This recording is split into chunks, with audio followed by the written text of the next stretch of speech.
Hello, welcome back to the channel. For those who are new to this space, my name is Christina. I'm a naturopath and carnivore, and this is where I talk about carnivore health and all things to do with that. Now, you'll notice that I'm in a car. That's because I am a traveling naturopath. So essentially I work online and I'm traveling Australia with my family. So we do carnivore on the fly over here. But today I wanted to talk about thyroid. Now, thyroid is an issue that a lot of women have. A lot of my clientele comes essentially from women, and so therefore thyroid is one of those really common problems that I actually see a lot of women actually have. And I know I've had a couple of people on this space in the questions sort of comment section have asked me about thyroid conditions, and I've had a lot of little bits and pieces about thyroid. Now, I myself have a bit of a thyroid imbalance. I don't have a autoimmune condition, but my thyroid has been out of balance over the last 20 odd years here and there, sometimes worse, sometimes not so bad.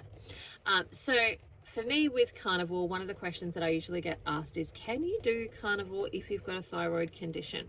And the answer to that is actually yes. Now, I think you can do just about anything with a thyroid condition, but I think you need to do it with supervision. And that's probably the key thing that I would say is, unless you are a competent sort of practitioner or you already know a lot about thyroid, you've done a lot of your own investigation, research, etc., then you probably need to work with somebody who's experienced with that. Now, for me, some of the common tips that I give people who have a thyroid condition is, first of all, they need to actually make sure that they are having breakfast. Now, I want to come back to, before I really tap into that, I want to come back to this space of thyroid there's two ways the thyroid can go. It can go hypo, which is slow, or it can go hyper. Now, if you're reading your own thyroid panels, it can be a little bit challenged because TSH, the thyroid stimulating hormone, for example, when the number gets larger, that tells us that the thyroid is getting slower.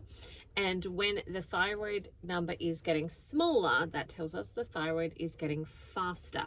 Now, both conditions are problematic. We actually want the thyroid to be in a nice little beautiful sweet spot somewhere in the middle that is meaning that it's working really well, but not under-functioning or over-functioning. It's in a nice little homeostasis balance. Now, for me, in my clinical practice, I really like those numbers of the TSH to be around 0.8 to about 1.8. Now, that's kind of the bracket in the parameter that I want my clients to be in.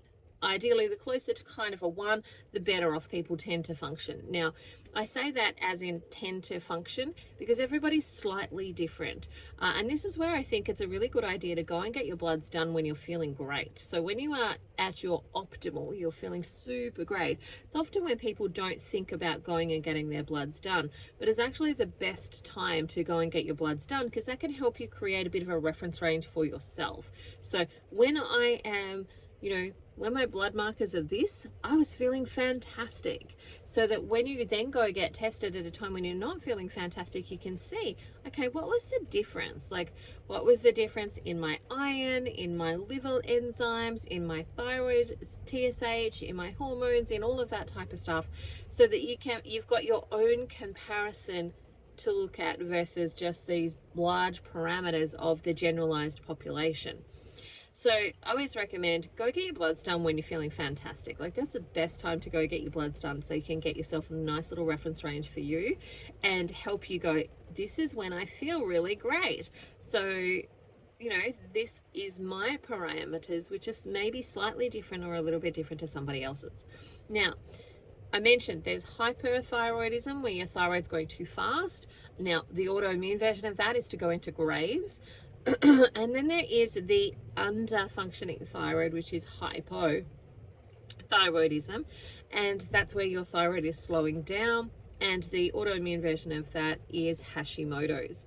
Now, there's a difference between the two, but they come from the same coin. Now, one is responded fast and the other is responded slowly by slowing down. So one's speeding up, one's slowing down, but the coin is the same. They both come from the thyroid. Now, they do need slightly different nutritional profiles to help support both of those things, but the same coin is often very common denominators, which are high stress.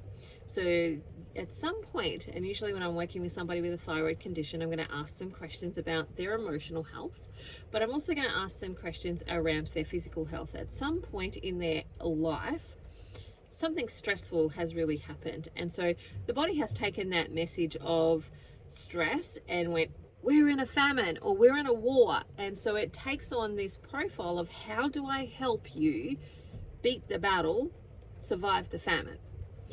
How do I help you do those things? Now, if it's taken on more of the war side of life, then it's going to maybe speed up, where it's like we're on the attack. And if you've ever met somebody who's got Graves' disease or even just hyperthyroidism, they'll often talk really fast. They've got high metabolic rates, so they're eating all of the time. And this is a generalization because it's not the exact same for everyone. But the generalization is they're often talking really fast, they're often eating really fast, like they're having a lot of stuff because their metabolism is like very ramped up. And along with that, they often are very bitey with their words, so they don't necessarily have a filter, whereas majority of us would go, okay, am I going to say this out loud? This is what I think. Am I going to say it out loud? They are the type of person that actually was going to say it, and it's out of their mouth before they even know that it's out there. And sometimes they can be quite bitey with those words, not necessarily always, but you know, for some people they actually can. Now, the hypo as in slow thyroid, hypothyroid, they are a little bit more the opposite, in the sense that they tend to be a lot slower, in the sense that their speech might even be a little less active. They may actually not even be really hungry. So you might find that those people don't eat a lot, in the sense that, you know, they really skip breakfast. It's very easy for them to skip breakfast. They may, you know, if you actually sat down and looked at their calorie intake and how much food or how many times they were eating, it's actually probably lower than the rest of the generalized population. Just as a generalization, it's probably lower.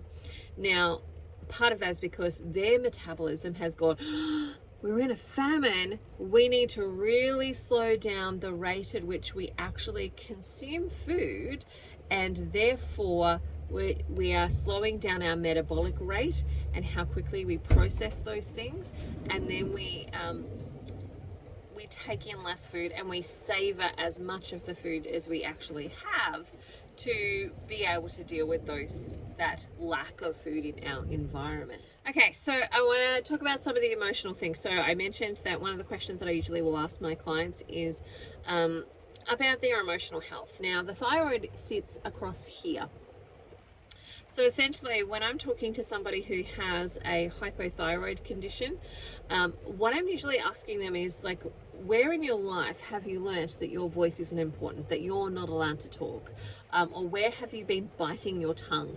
In, you know, what areas, what relationships, all of that type of stuff. And they'll often be able to fairly easily identify, you know, maybe it was in their growing up, when they were being raised, children were meant to be seen and not heard. There's all sorts of different things that come up for them. But essentially, you know, the energy in this part of the throat has been cut off. Like, you know, we're shutting down, we're stopping that from coming out. Now, the opposite is true for those with hyperthyroidism, in the sense that they probably learnt that they had to be vocal, very vocal, in order to be heard. So for them, it's like, where were you not listened to, and how did you, like, it's about, they had to either talk so much or so loud in order to be heard, that's what they learnt is the normal. So that becomes their preset, to talk loud or to talk harshly or to talk quickly in order to be heard. They're trying to get those words out. So those are generally the two sorts of conditions. Now, people will ask me, can you do carnivore and that? Yes, absolutely. When I am working with a client who has a hypothyroid condition, then my number one rule is you have to have breakfast. You have to have breakfast, because people with a hypothyroid condition very easily can go into starvation mode, and we actually have to get their body out of that starvation mode. We have to get it out of that famine mode. And they've often been, you know, their thyroid has learned to do that through a whole bunch of different things. Like, you know, they're stressed, they're really busy, they don't eat because they're like on the go, or they're on a yo-yo dieting sort of, you know, merry track type of thing, roller coaster. And so we've got to get their body out of that by making them eat. And it does sound counterintuitive in the sense that we're not listening to your intuition, which is like, I'm not hungry, so don't eat. If you have a thyroid condition, however, you have already trained your body to not eat. Whether it's hungry or not, you've already trained your body to not eat. And so we have to retrain it to those hunger signals. And so what I generally will say to them is, no matter what, if you don't feel hungry, eat something in the morning. Whether it be something small or something big, you need to eat by about 7, 8 o'clock in the morning, and just jumpstart your metabolism for the day. Jump that thing and get it started. After that, if you're not hungry, fine, don't eat after that. But I can guarantee that for majority of those people that they will actually feel hungry after that. Now, one of the recommendations that I might give for my clients is to boil some eggs. Have some boiled eggs sitting in the fridge, and you know, when you get up to pee in the morning, go grab a boiled egg from the fridge and eat that. Then if you're hungry afterwards, continue to eat something else. But if you're not, feel free to not eat after that, but start with that boiled egg. Now again, more often or not, what will happen is that they will have that boiled egg and they go, oh yes, actually I am hungry, and their body will give them the hunger signal and they then start to get hungry again. And that's, for me, is a really good sign, because we're waking up that metabolic system that has slowed right down. And for them, we've got to get them out of that before we can get to that place of like, now you can start to listen to when you're hungry and when you're not. The same is true for those with hypothyroidism when it's fast.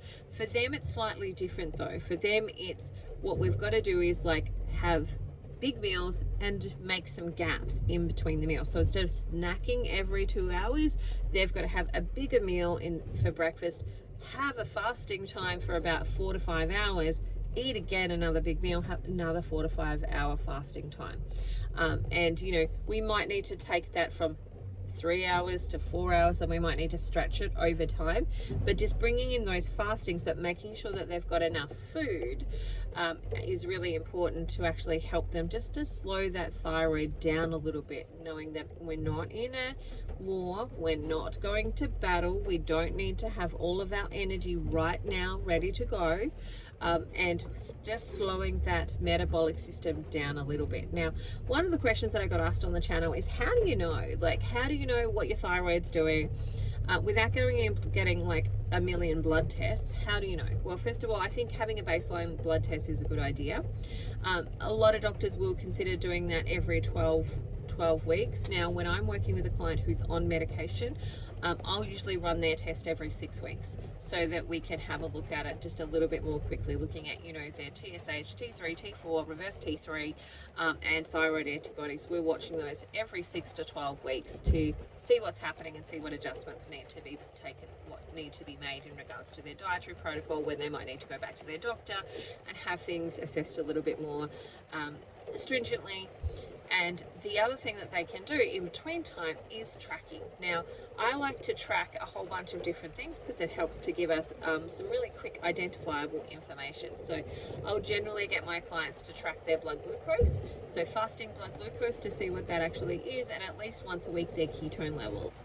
And then, so blood ketone that is. Then for thyroid people, I'll get them to do basal metabolic testing. Now, basal metabolic testing is where you temperature test every morning. So some people do it with that ear thermometer, some people do it with the head thermometer or under the tongue thermometer. It really doesn't matter which one you choose. You just need to be consistent with what you are choosing.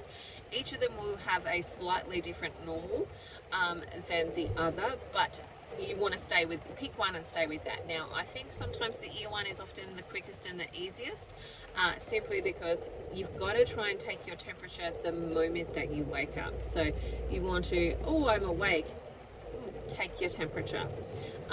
Not go, oh, I am awake, I'm going to lay here for 10 minutes and then take my temperature. You want to do it upon waking, because that's when your body temperature is at its lowest, and then it'll start to rise. So taking that temperature later on is actually going to be vastly different to your basal metabolic temperature, which is your temperature upon rising. And so we want to take that, and it's going to change over the course of a month for females. So what will usually happen is that your temperature will be about the same, then it'll rise up when you go through ovulation, it'll stay up, and then it'll drop back down if there's no fertilization of an egg. Now, what we're really looking for is that baseline level. So for example, if your temperature in Celsius was anywhere between like 34 to 36, and I've seen some 34s, which means that they're very cold people. They're more prone to things like chilblains at that point in time. But you know, if it's fairly low, 34, 35, 36, then that's going to give me an indication that your thyroid is too slow, your metabolic rate is too low, and your thyroid is too slow to actually keep you even warm throughout the day. And so I'm looking at it through the overall picture, not just like I'm going to take my temperature once, because you could take that temperature, wake up tomorrow and take the temperature, and it's like 37, and normally yours is like 35, right? If it's that, then it could be that at 37 you ovulated. And so we want to take it over time. And this is where tracking becomes really beautiful, in the sense of it's the length of time that you track things versus the one-off tracking of the actual thing. And so testing that can actually give us a really quick indication of how your thyroid's going. It'll also give me information about how your hormones are going, like your reproductive system, what's actually happening there, are you ovulating, and you know, all of your progesterone and estrogen, like what are those levels actually kind of like, and how are they going for your body? How is that hormonal changes taking place in your body? So I find that really helpful from that perspective to track temperature. Because it gives me a lot more information than just one thing, but it is also going to be really beneficial for things like if you are trying to conceive. So if you are somebody who's trying to get pregnant, but your body temperature, like your basal temperature is, you know, 34, you're not warm enough to incubate a baby.